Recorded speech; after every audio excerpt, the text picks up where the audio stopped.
Science is the great antidote to the poison of enthusiasm and superstition. Hi, I'm Juliette Selgren, and this is my podcast, The Great Antidote. Named for Adam Smith, brought to you by Liberty Fund.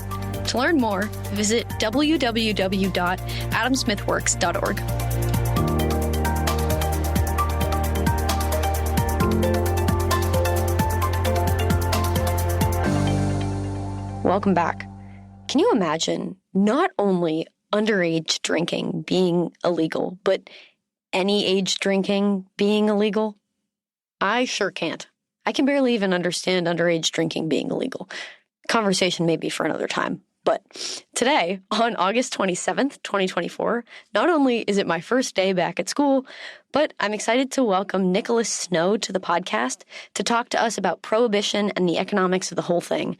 He studies a whole bunch, but he is the BKT Assistant Professor of Economics and the Tom and Ann Walsh Professor of Philosophy, Political Science, and Economics at Wabash College.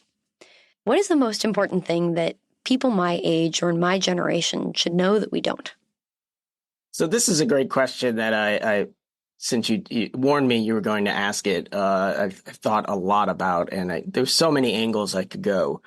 But I think I'm going to go with in recent trends, and I think this is happening on every side of the political spectrum in a way. We're getting more and more polarized, and I think that there's a tendency for us to really be uncharitable and acting in almost bad faith in our reading of our opponents. I think we need to get away from that and get back to reading works in good faith and charitably. So even if you don't like something you're reading, find the good in it. Really work to understand what they are really trying to say. And then that could lead to better debates and discussions. It's a good thing when we disagree with one another, but it stops being productive when we stop listening to each other. There's a paper I wrote when I was in grad school with my advisor, Pete Becky, and my colleague, Dan Smith. It's called Been There, Done That, The Political Economy of Deja Vu. I'm quite proud of that paper because what we look at is the 20th century of economics as kind of a debate between Keynes and Hayek. We obviously come down on the Hayek side. However, the point of the article was really every time there is a financial crisis, we have and rehash the same old debate. And so while we're really hard on Keynes in the article, we're actually equally hard on our side because we're just really kind of talking past one another each time there's a debate. And so I think figuring out what are people actually saying to get on that level to have a productive conversation is what we need to do more of. We're seeing much more of things like just takedowns of people, like the Nancy McLean's book on James Buchanan, which argued really not true things. It's not like James Buchanan is beyond reproach or uncriticizable. And again, I don't say this as the other side is the only side that does this. I think we do it too. And I think we just need to get back to that kind of reading. I love that advice. And I love that you gave examples because I think a lot of the time, it's not that advice isn't valid when you don't give an example, but it's a little hard to have the ideas flowing of how it applies to you and your behavior if you can't see it in the way someone else presents it to you. And so the Nancy McLean example is great because it's not about necessarily, what they said was wrong either. Well, okay. It's not just what they said was wrong or I didn't like that. It's why is it wrong? That's what's important, right? So the stuff Nancy McLean was saying was factually inaccurate. Listeners, there's an entire episode on this with Phil Magnus, so go check that out. And that's an important distinction versus we read the same thing and we come to a different conclusion about what the normative implications are. And so you're having an entirely different conversation with your intellectual opponents. And the dialogue is different depending on why why you think what your opponent is saying is wrong. And from that kind of charitable reading, right? Because it might be that the sentiments that she has based on this incorrect evidence are valid. But if the evidence is incorrect, that's what you need to talk about, not coming from different sets of evidence to talk about something that seems like the same thing. Yeah. And it's a shame because I remember when that book was coming out, a lot of us were actually very excited, even though we knew it was going to be critical. We were excited because it was a chance to have a conversation about the ideas of James Buchanan with somebody, but the way it ended up being very unproductive. And I think that's a shame for all of us. I mean, it's the way I tell my students in class. I always start, who here wants a better world for everyone? And, you know, almost every student, almost every time raises their hand. You always get one joker, but like, everyone's on board with that. And I'm like, so all we're doing is disagreeing about the means. And so we need to try to understand where each other are coming from much more to be able to have fruitful discussions. Yeah, it's kind of like having, I mean, we talk about this a lot in like philosophy or mathematics and kind of these more metaphysical subjects where you need to know that the words you're using mean the same thing. Mm-hmm. You can't really, I don't know, you can't even really have the right conversation or understand someone if you don't know what their definitions really are. And so actually what it is, it's like a very Smithian empathy, sympathy type of thing where you're stepping into their shoes to find something good. And I don't know, I think we could really do a lot more of that. And you kind of really have to. You have to step into their shoes to figure out where are they coming from? What are they trying to say? You know, and there's no reason to think, okay, wait, they differ from me, so therefore they must be wrong and evil.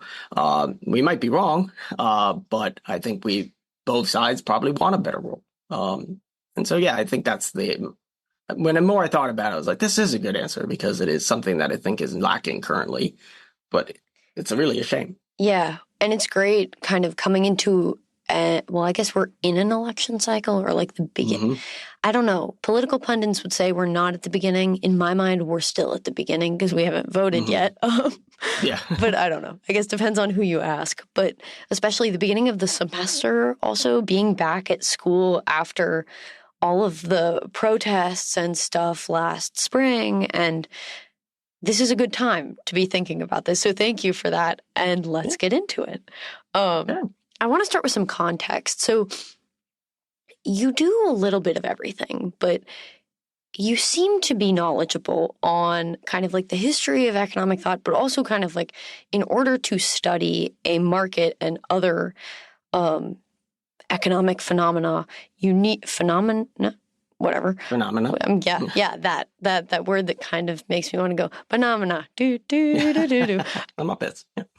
Most people know, I hope, and I knew that there was a period of prohibition in American history. But personally, I didn't really know when it was, who the major players were, what the actual rules are. Like there was an amendment, but what did that look like? So can you set the scene for us? Yeah. In America can really be broken down into three eras. The first era is really from the colonial period up to probably 1830. This was an era where it was like it didn't exist. There was a few calls for temperance. It's important to note at this time, temperance meant just less, not none. Right. So it was, if you're going to do it in moderation, no drunkenness. You did see some, social issues associated with drinking around this time. Alcohol, in my take, is great, but it does have the potential to elicit social ills within society. I think that needs to be recognized. And so there were things, but however, at this stage, it was so important, right? Drinking water was less clean. So listeners should go and look up what George Washington gave to his guests at some kind of farewell party he gave. I think most of us would die with the amount of alcohol that they consumed at this party. And so they drank a lot. I like the way historian Daniel Okren puts it. Americans drank like fish. And so you don't see much, but you do see little private calls for like, hey, just this is an issue. We need to stop doing it. Then you get from 1830s to about the 1890s, you start to see a shift. Women in particular played a very strong role here. Men, the social ills were becoming more prominent and take their paycheck and they get it on Friday and then they spend it all away by Sunday at the saloon, leaving nothing for their wife and children. You start to see domestic abuse issues and stuff. And so you start to see temperance still not prohibition, just calls for less. You do start to see a shift in more thinking that temperance means abstinence. But it's still all private sphere. You do have mostly what you're getting is private protests, lots of things like sit-ins and things. There was one, Carrie Nation is the famous example here, who she's the exception. She was not physically violent with people, but she was violent. She's actually famous for, she would bring a hatchet into the saloons and just bust up all the liquor bottles in a saloon, then get arrested and then start over. So that's the second era. Then from 1890 to 1920, you see the further shift. This is marked by the emergence of the Anti-Saloon League, which shifts the game from private concerns to state. So they are now calling for complete abstinence through a state prohibition. By 1913, is when they had shifted. The original strategy was to go state by state and, in fact, county by county. They would do dry county runs, and they would just vote to see, can we get the counties to do it? It was often known as the Ohio idea because the Anti-Saloon League starts in Oberlin College in 1893, I want to say. Forgive my date. And they implement this strategy. The city stayed wet, but basically they made the whole state go dry through that county strategy. But by 1913, they're shifting gears to a constitutional amendment. And it's kind of amazing to think they went really fast. It's only by 1919 that you see it go, which is an incredibly short amount of time. So they were a really aggressive lobbying group. In fact, the book at the time, it was written in the 1930s, was a political science dissertation, labeled them pressure politics. We can talk more about them. But they essentially pass it. And so then that sets it up where you have a constitutional amendment, which became the strategy, which, as you mentioned, became the 18th Amendment to the Constitution, which outlawed the transportation, manufacturing, and sale of intoxicating liquors. That has a fun story, too, as often one of the reasons why this is seen as why this went through was the liquor industry itself, the booze industry, was incredibly fractured. Beer and wine actually supported it for the most part because they thought it would eliminate their competitor of hard liquor. And so by the time they realized that the Anti-Saloon League was coming for them as well, it was kind of too late. And so they never actually got the coalition that could have stopped it. And so they get it passed through. And it does end up being, they define an intoxicating liquor through the Volstead Act, which is the amendment that gives enforcement to the 18th Amendment. It's really all liquor, including beer and wine. Wow. It's wild to me because I was thinking about today and that there's no way Americans today would be for that. And I understand the drinking is different, but I didn't realize how different, right? Because if there's an interest group, there must be a compelling reason why, right? So I understood that at the very least, there must have been a big enough problem that we get this sort of amendment, but I didn't realize that we actually drank like fish as a people before, not now, but like before ever, really. So it's kind of crazy, I guess. It's a testament to the fact that in our system, through basically government capture, you can, and as a small but like very powerful and very compelled interest group, you can change all the way up to the Constitution, and everyone just has to live with it. Because, I mean, how many Americans were pro this? I guess if they went county by county, it must have been more than, I don't know. It's interesting because one of the interesting facts about this is women were overwhelmingly supportive. Drinking was very segregated in terms of gender. Men and women did not drink in the same place. Men drank at the saloon. Women tended to drink at home. And so you have a separation there between how they're drinking. So they were supportive. And so Prohibition actually comes before women's suffrage. And that was a huge issue because a lot of men did not want women to get the vote because they feared Prohibition. The irony is it came without them. And I think a lot of that has to do with the lobbying things that I was talking about. So Bruce Yandell, the economist, has a public choice theory known as the bootleggers and Baptist theory of regulation. And I think that was a huge component here that was going on. So the bootleggers and Baptists, it's actually the example Yandell uses is that of blue laws on Sunday. So, it's you can't buy liquor on Sundays.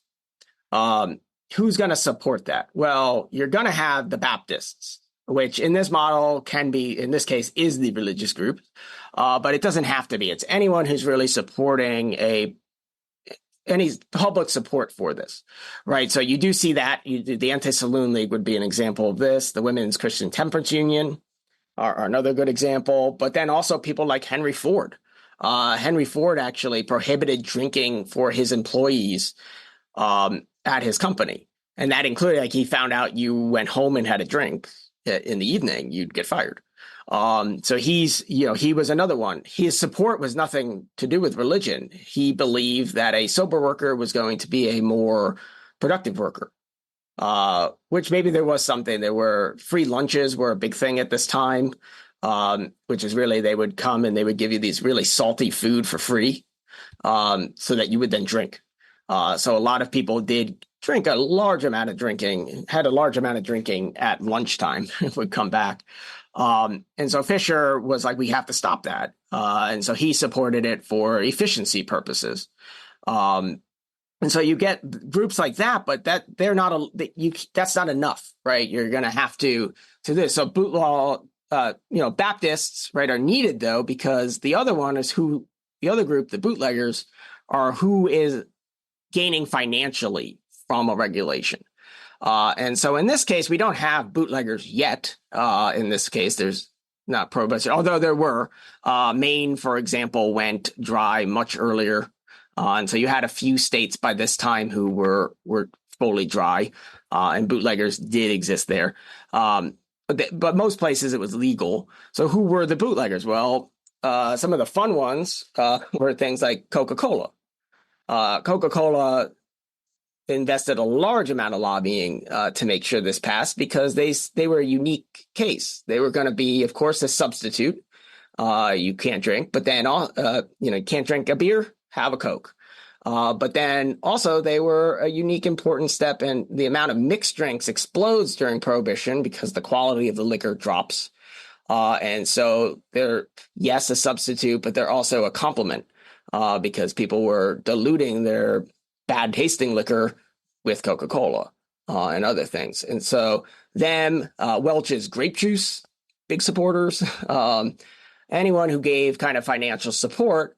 And so even if the vast majority of voters did indeed want Prohibition, it did not want Prohibition, I'm sorry, this still slips through, right? Because you get concentrated benefits and dispersed costs. Yeah, and I'm thinking even if voters did want it, something that strikes me as kind of a good way to learn the lesson of what economic consequences really are is this example, even if voters did want it, right? Because there is a certain extent to you have to get it passed, right? There's some sort of vote. And so it's not completely unchecked, which is obviously, I'm a public choice fan. So I do think that the interest group lobbying thing is stronger than maybe others, but the voting is still there. But we don't always understand, and we don't always think when we're thinking about how we want our lifestyles to look, or how or what values we want, or I don't want my husband to come home drunk. Just because all of those things can be true and we want those things doesn't mean that they don't need to check with reality, right? So I guess this maybe is still a public choice lesson, is that voters don't even have to bear the burden of knowing what the consequences of an action are going to be, because it might sound nice, but the consequences were, well, liquor tasted worse for people who liked it, but also I just kind of know from being around alcohol and knowing the products that were born out of Prohibition, it got way larger in concentration and I'm guessing way more dangerous, right? To drink less. And so I don't actually know the numbers, but if more people died, I would not be surprised in the slightest. And so I guess in a way, it's almost a warning towards people who have this nice idea in their heads, whether voters or even just being wary as a voter of the powers that be in interest groups and lobbyists and whatever, like Coca-Cola. Crazy. I mean, there is a debate within public choice, right, about the role that voters play, right? The Virginia school, like people like James Buchanan, versus like George Stigler in the Chicago school, where it's, voters for democracy for the Chicago branch would be, voters get what they want and it's a good thing. They believe democracy is efficient, right? Regulations that occur because they're efficient. Buchanan in the Virginia school differ on that. They're like, no, problem with democracy is voters don't get what they want. Brian Kaplan, on his book, The Myth of the Rational Voter, argues, no, voters do get what they want, and that's why we get inefficiency. His theory is known as rational rationality.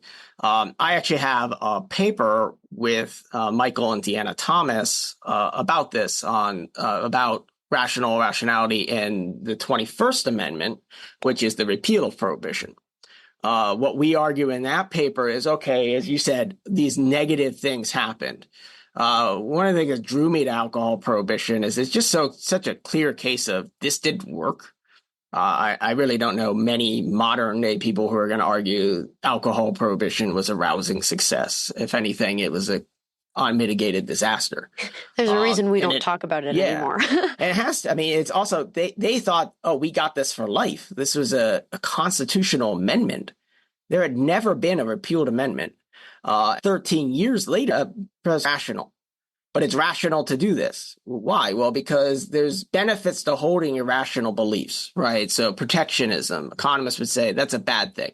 But yet you ask the average American and they're going to tell you, no, protectionism's good, America, right? Let's help our friends and neighbors in the steel industry. We need to help them. And so they're overwhelmingly supportive, despite the experts, which maybe we're not right as economists. I think we are. We know more on this subject. We were very skeptical of this, and yet Americans pass it. Well, why? Well, because as we said, concentrated benefits disperse costs. Yes, American voters pay for that belief, but only ever so slightly because it's so dispersed amongst us. So you don't have to worry about it. I can vote. And so what Kaplan argues is there's essentially a downward sloping demand curve for irrational beliefs. We will hold more irrational beliefs the less those costs fall on us. The more they do, the less we're going to see. So we asked, well, okay, prohibition. This clearly didn't work. It was a disaster. Crime went up. Violence was, homicide rates like exploded. right? All these things, negatives, negative. The alcohol was indeed less safe. The quality was lower. All these things were not good. Also, there's this important concept known as the iron law of prohibition, which states that the more enforcement you have, the greater the potency of the good you're going to have. And this works on both sides of the market. Consumers want more potency. You're going to go on a night on the town. You're not going to fill your hip flask with Natty Light, right? It's not going to do the job. No. Yeah. And so you're going to fill it with the hardest liquor you get. And we see that. We see alcohol, whiskey skyrocketed while beer and wine went down consumption. All consumption did fall, by the way. It's a supply reduction strategy, so that did happen.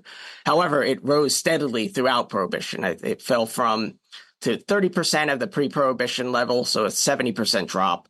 To by 1924 was back up to 70% of the pre-Prohibition level, despite increasing enforcement. So it's clearly not going well.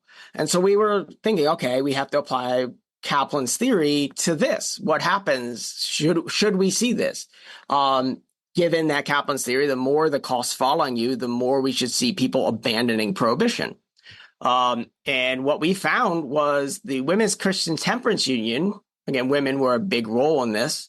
Their leader, Ella Bowl, and I believe she said this in 1929. She said, "I represent the women of America." And we call them the repugnant voters because they're like, we don't care about the facts on this in a way. We're going to ignore the costs that are falling and just see what we can do. And so they never wavered on their belief in prohibition. However, a New York socialite named Pauline Sabin, she was initially a supporter of prohibition. She wasn't a drinker, but she was worried about her children. And so she became a big supporter of it. Once it happened, by 1929, she founds the Women's Organization for National Prohibition Reform. Their numbers blew past the Women's Christian Temperance Union. You had lots of women switching sides in allegiance because we call them the marginally rational voters, right? They're not concerned about the outcomes, but once it started falling on them, like Pauline Sabin, she wanted to protect her children. It was way easier for children to get drinks after Prohibition. You also had scandalous things at the time, like men and women drinking, as I said earlier, was segregated pre-Prohibition. Post, they started getting integrated. That was scandalous to people in the 1920s. The youth drinking together, men and women. Oh, no. And so, and so that was an outrage to them. And so they not only changed sides, they actively campaigned. She was basically like to Ella Bowl, well, lady, here's one woman you don't represent. So she really working for the National Organization for Prohibition Reform. And she was passing out pamphlets. And this one woman came and yelled at her and was like, you must hate children. How could you do this? Alcohol is evil. And just stormed and yelled at her and then stormed off. And then about an hour later, she came back and was like, I thought about what I just said and then looked at your pamphlet and I'm sorry, I think you might be right. And so she joined that organization. And so you did start to see in some ways, right, this voting not falling on you problem is a very real thing, but there are ways to overcome it. So we don't have to be completely pessimistic on how to do these things. Again, this was, in a way, right, it passed. It got passed in a way we shouldn't have expected it to be repealed, and yet it did because it didn't go well. Yeah. I don't know, something to say about our system, I guess. Yeah, there's some hope there. I like it. So we've kind of danced around this, and I've mentioned some of it, and you've mentioned some of it, but especially I'm getting into teaching my second semester of intro micro. And awesome. Yeah, really, really cool opportunity. But I'm trying to think, this is a great example, right? How do you kind of explain, especially to a student, someone kind of relatively new to economics, what was happening, right? So you have the supply restriction, which does lower absolute levels, but how is demand fluctuating, and what are the different constraints on the market and how people are changing their behavior throughout this time period? Because you mentioned it wasn't consistent, and I'm kind of black markets, that sort of thing also. Well, I think that's the key. So to me, the best way to understand this is to turn to the Austrian School of Economics, in particular, their focus on the role of entrepreneurship. So you can follow the work of Israel Kirzner here. The idea of prohibition, it's a supply reduction strategy. So, it works very similar to the analysis you'd see of a 101 textbook class in, like, say, taxes. Right. The tax is applied that shifts the quantity that's being sold on the market and raising the price. Right. But it creates these inefficiencies, right, that come with it. The same analysis is basically happening. Prohibition, one way I've heard it is it's basically the ultimate tax, right? It's not being taxed, but you can't do it. And so it shifts the supply curve up and to the left. How much are you going to see reduction in consumption will depend on elasticity. Are consumers flexible, right? How much less? We know they're going to buy. The law of demand states if the price goes up, you're going to buy less. How much less will be determined by elasticity. If alcohol is as addictive as people say, then it should be pretty inelastic, in which you wouldn't see that big of a drop. It's not going to be as much as, say, heroin, which is extremely addictive, but you're still going to see a similar analysis. And so, you're pushing things out, the competitive nature of the market. But what Kirzner actually correctly argues is that's not what it does. What it does is it shifts the discovery process, right? Entrepreneurs, the role that they play in a market through the profit and loss system is one of figuring out, well, what are we missing? What haven't we discovered that people want, right? So a way kind of in supply and demand would be to think, okay, the equilibrium price and quantity we're seeing right now is wrong because we're missing some kind of information that no one else sees.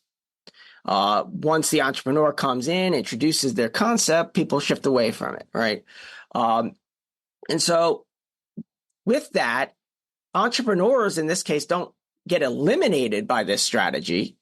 They're altered by the strategy.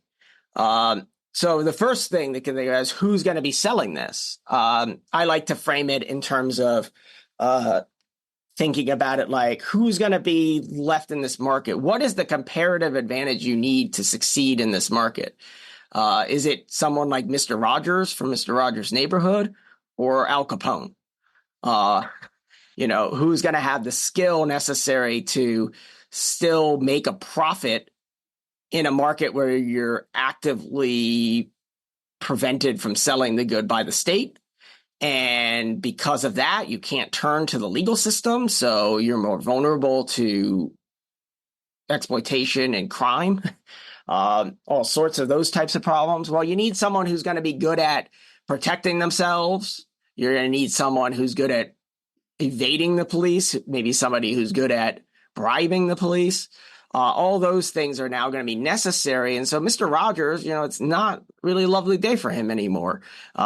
He's going to exit. So my dissertation was actually on rum running in the 1920s, which is off the coast of New York, was an area known as Rum Row. When it started, right, it was legal to sell liquor on the international waters. It was just illegal to bring it into the country. I don't really, he wasn't a liquor salesman, but he noticed, hey, if I can have it shipped to the Caribbean, NASA ended up being the main hub there. He would then go to NASA, pick it up in his schooner, which were often called motherships. They would then go and anchor off 3 miles off the coast. And then even in the earliest days, people would come out in rowboats and be like, they acted as like floating liquor stores. Right. So you get an entrepreneurs figuring out here's a new way. And this is just one example of how they did to get the stuff that we're not allowed to get. obviously the Coast Guard knew about this. They were well aware of it. They were trying to prevent it. And so that era didn't last very long. And so you start seeing a shift. Entrepreneurs shifted from it acting as here's where consumers get the goods to more of a wholesaling. So you'd have syndicates who would purchase the beer and then, or not beer, wine, it's whiskey again. Despite the name, Rum Row actually comes because it was journalists using a derogatory term. Americans at the time were not a fan of rum. And so it was meant to be derogatory. But they're selling whiskey. And, you know, you get the syndicates would now have to go get the liquor themselves. And so you started seeing a new entrepreneurial element come in, which is where a guy is known as the rum runners themselves. These were guys who would get in speedboats and burst out onto the ship, come back in. And so they, one number, it would cost you something like $2,000 and $1920 to buy one of these speedboats, but you would make that money back in 2 trips. So you're more wholesaler at minimum. And so they're rushing them in. You're seeing that. Then the Coast Guard in 1924, right, they catch on as cat and mouse game, right? They do a blockade. That essentially almost ends Rum Row. I say almost because it did kind of continue. You just now had to have one of 2 options. You had to be a big enough firm that you could either have the necessary technology like radios, which were rare at the time, such that you could radio to shore where you'd wait. By the way, they moved the international water from 3 to 12 miles off. That helped the Coast Guard.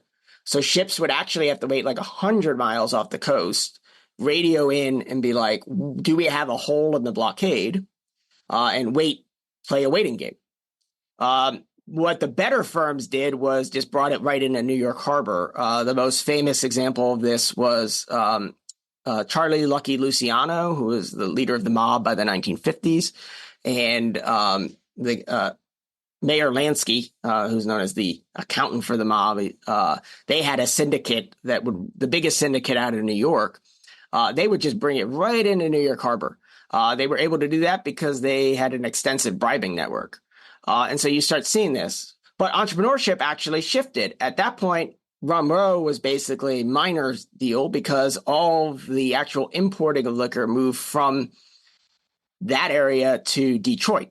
Detroit had the Detroit River. One Prohibition agent once said, the Lord could have made a more perfect river for rum running, but the Lord certainly didn't. It's less than a mile wide. Canada was actually quite devious to us. They had Prohibition before we did. They went dry first, but it wasn't going great. So they kind of were like, well, what if we allow production for export? And so Ontario actually did that. And people would then, Americans are free to come over. They'd be like, where are you going? And they'd be like, Cuba. And then they'd be back in an hour buying more. So you'd see lots of different, entrepreneurship was kind of everywhere. But it alters how do you make a profit? Well, you have to have a different skill set now, right? So some of the more fun ones come from Detroit, of stories about how to smuggle. My 2 favorite are probably, the first guy was, he actually just built a pipe under the Detroit River from the Canadian side to the American side. And he would just pump it from the Canadian side into the house in the American side. He got caught because the pipe broke and the plumber ratted him out. And then my other favorite, I just call him the egg guy.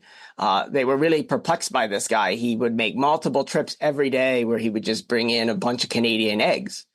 Well, it turned out one of the times he was driving back, he hit a bump. One of the crates of eggs went flying. And instead of yolk going everywhere, whiskey flowed everywhere. He was just filling the eggs with whiskey. So you see lots of pretty ingenious ways of kind of evading. But in some ways, this isn't good, right? As Kerzner would say, that kind of thing is kind of an example of the superfluous discovery process, and that you're kind of having to use resources to figure out ways around this impediment. it's like a form of rent seeking in a way, right? Where you're using resources in a non-productive way, and that's problematic because the opportunity cost would have been to use it in a productive way. And so you don't see the end of it, you just see how to make that profit is going to change. This is like a perfect segue, kind of, but even lead in, maybe. Because it is superfluous is the perfect word. Actual welfare, right? Like, however you define it, however you measure it, if you say you care about social welfare, the idea of having markets do things that otherwise would be completely unnecessary. So, like, instead, you could have innovations in medicine, or we don't even know what, but instead, we're spending our money avoiding the laws that have created the need for the thing in the first place.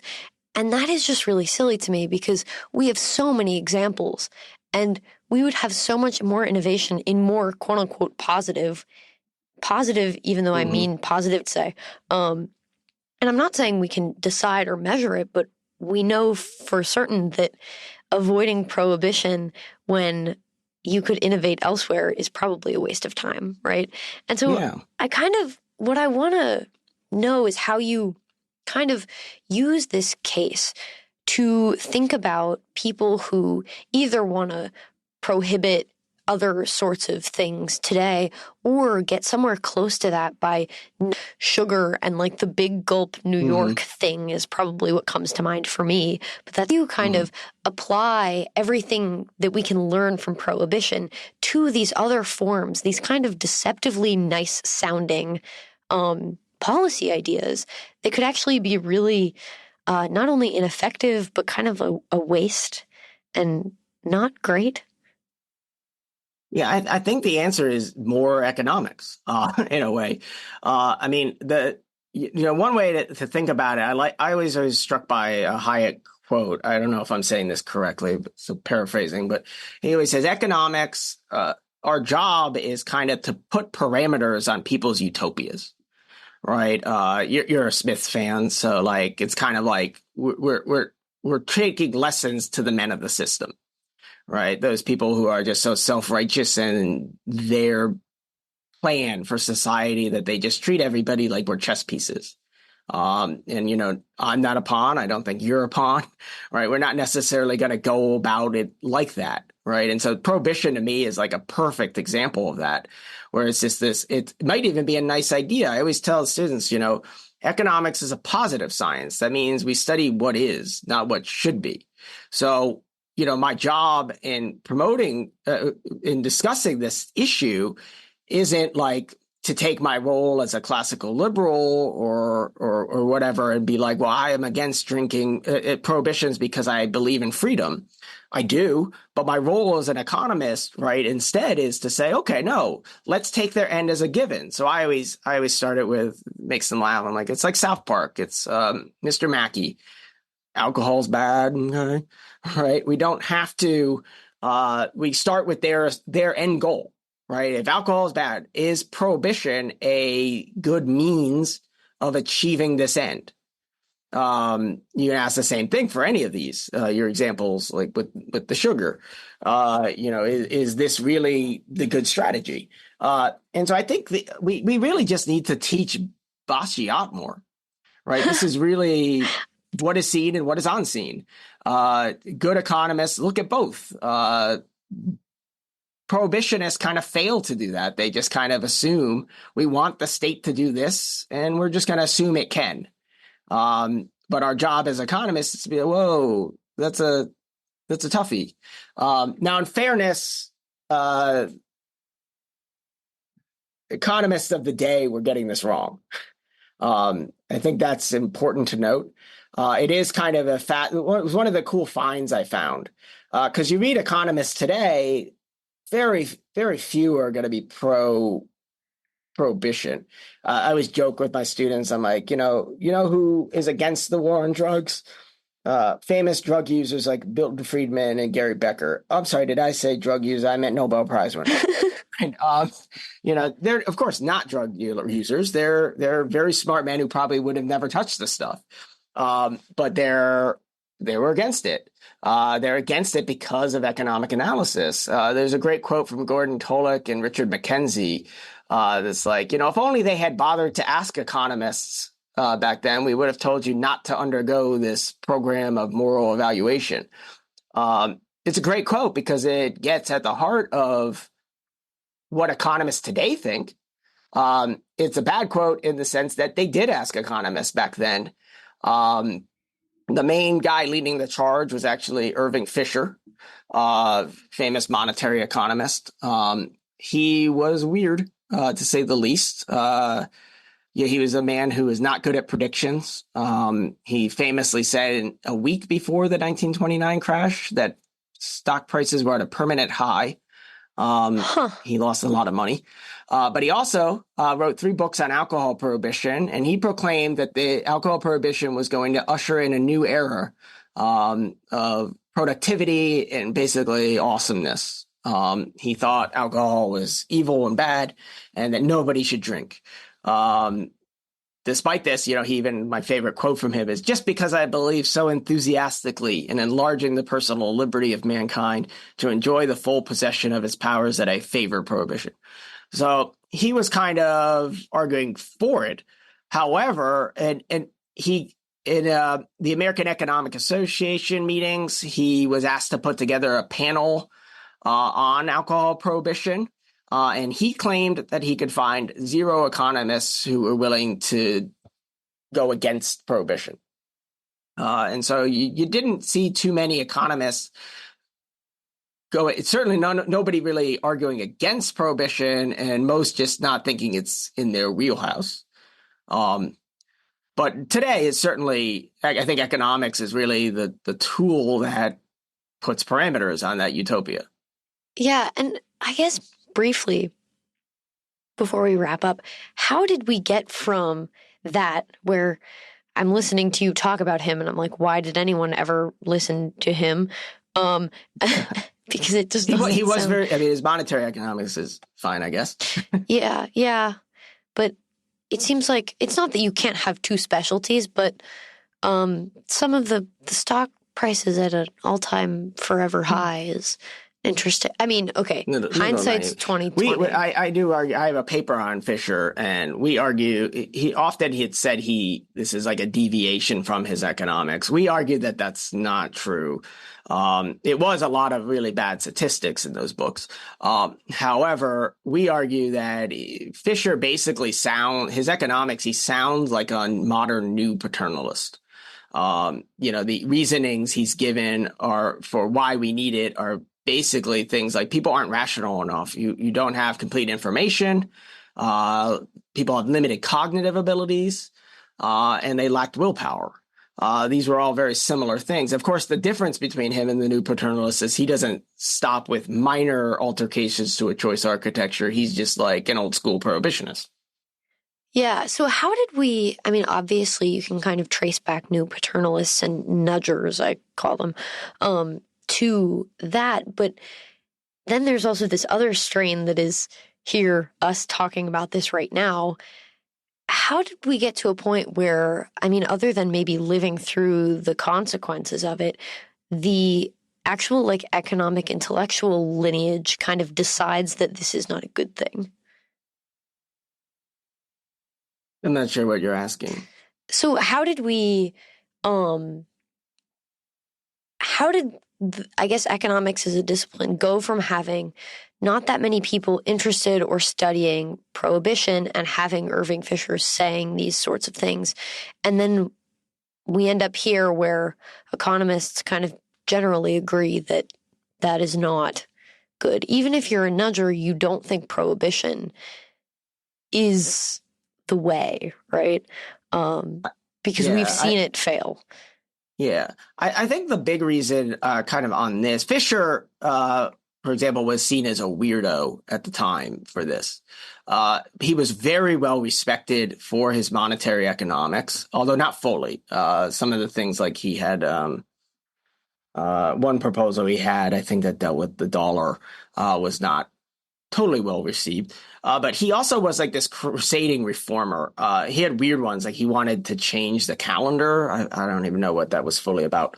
Uh, but Prohibition, he wrote a whole book on living well, for example, that was like a bestseller. And people thought he was weird because of that. It really kind of hurt his reputation even at the time.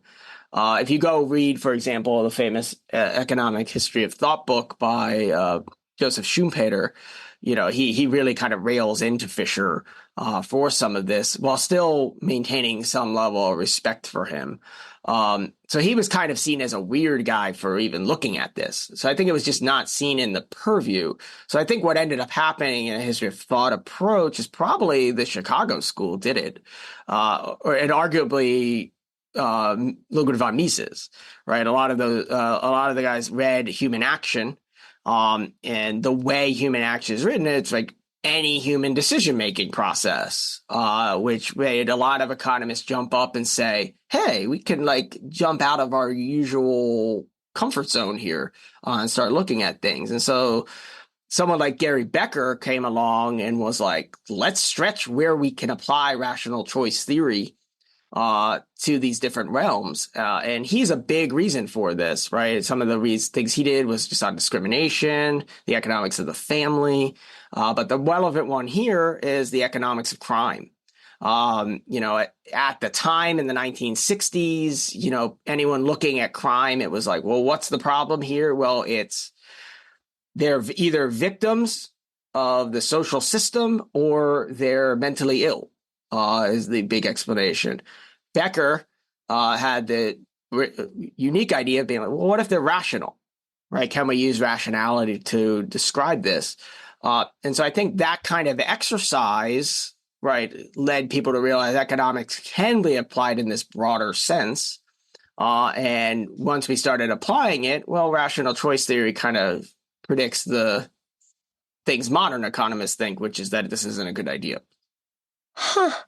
That's so interesting. Thank you so much for sharing all your knowledge and wisdom on this with us. I have one last question for you. And that is, what is one thing you believed at one time in your life that you later changed your position on, and why?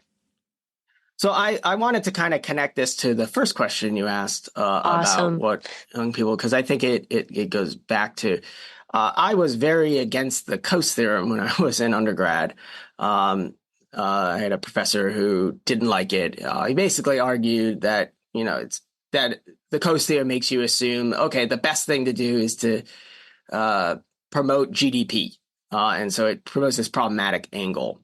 And so prior to that, going to grad school, I was kind of like anti it. I remember going to my first law and econ class in grad school and getting really excited. I'm like, oh, I'm going to rip the Coase theorem up. And then I actually learned it. And I was like, oh, this is what this says. No, this is probably right. And so it completely changed my view. And why I wanted to connect those two things, the interest is, I don't think I read it well. Partly I was an undergrad who didn't know what I was doing yet. But also partly I was probably sloppy in my reading. And so I needed a more clear, clever reading. And now I'm really glad I did do that well and change my mind. So it makes me very conscious about when I read things, even if I start with the assumption I don't think I'm going to like this, I always try to find something. That's great. Could you clarify a little bit what you thought the Coase theorem meant? Because as you were saying that at first, I was trying to reevaluate whether I knew which Coase theorem you were talking about. And so the Coase theorem is, a very difficult concept in general. It also is confusing because of the theorem itself. So the theorem is actually coined by Stigler, not Coase himself.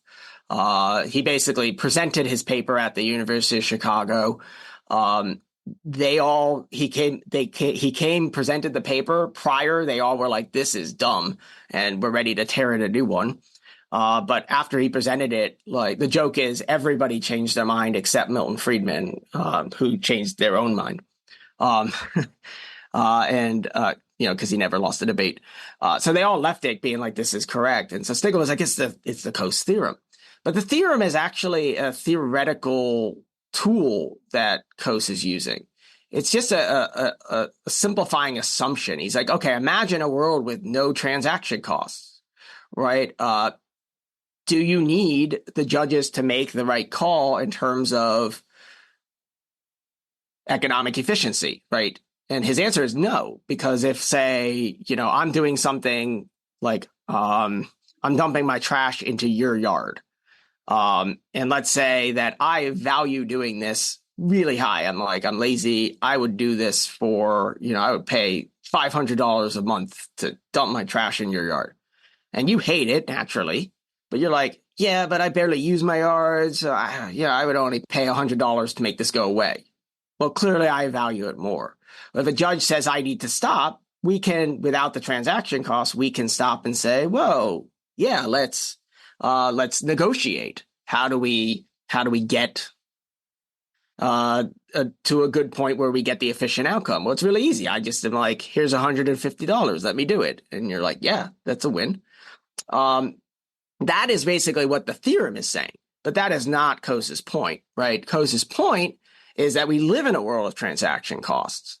And so it's actually going to be, in a lot of times, really costly and prohibitive for us to actually enter into the bargaining process in the first place. So what's actually important isn't, now a lot of interpretation of this is therefore, yeah, a judge's job is to figure out where GDP goes, right? That's like the key close case. Should she have lost her pink little house? Well, under this, maybe because Pfizer, which wanted to take her house so they could build their factory, would actually bring more GDP to the town. This is, of course, a very bad idea. It would undermine property rights. But I believe Coase's actual point was more, what's missing is sound and understandable property rights in the first place.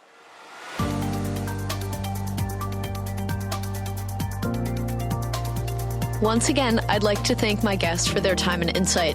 I'd also like to thank you for listening to the Great Antidote podcast. It means a lot. The Great Antidote is sound engineered by Rich Goyette. If you have any questions, any guests, or topic recommendations, please feel free to reach out to me at greatantidote@libertyfund.org. Thank you.